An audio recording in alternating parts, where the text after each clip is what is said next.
I thank the chairman. I have an amendment designated as number 1. Clerk will read. Amendment offered by Mr. Flake at the appropriate place in the committee report under the heading Office of Science and Technology and subheading Science, Technology, Engineering, and Math, STEM, Education. Insert the following.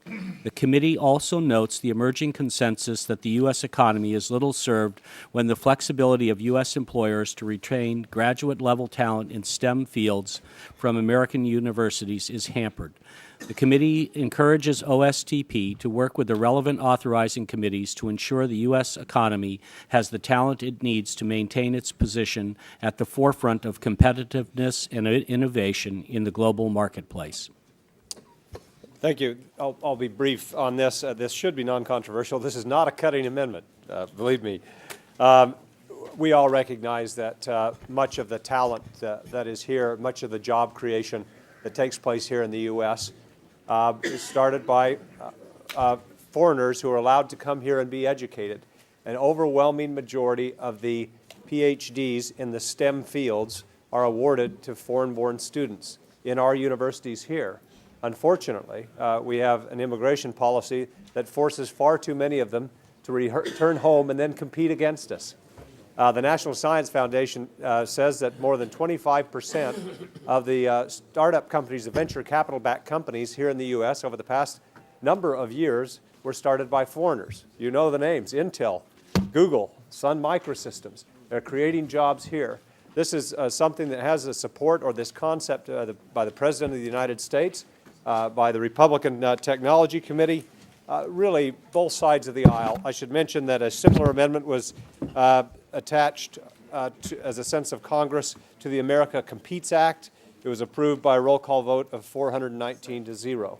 I just think at every level we need to ensure that we send the message that we need to change the way we treat foreign-born talent and to allow it to stay here and compete and allow us to create jobs here rather than shipping it back to its home country to compete against us. I should just note, I spend a lot of time on planes, as all of you do, and a number of times I've sat next to Microsoft executives who were flying and telling me they had to go just into Canada. Microsoft has a big facility just across our border in Canada because there they can attract the talent and keep the talent there, and that should be here in the U.S., and we shouldn't just negatively disallow people and talent here from creating jobs. And with that, I yield back. Gentlemen, Yeah, sure. I'll get my own time. Okay. Mr. Wolf. I think it's a good amendment. We accept it. That's why Mr. Fattah and I, we have over $1 billion for STEM education here, and I think you make a very good point. So I have no objection to the amendment. I think it's a good one. Mr. Fattah. Mr. Chairman, I rise to, surprisingly, to support the Flake amendment.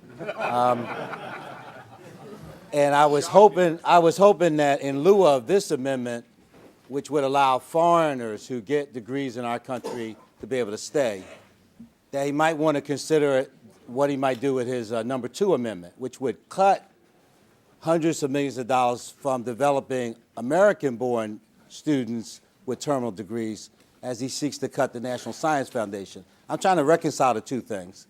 So I was hoping, the Wall Street Journal today has a front-page story about how we need to be promoting more American students in terminal disciplines and how it's creating an economic disadvantage for us.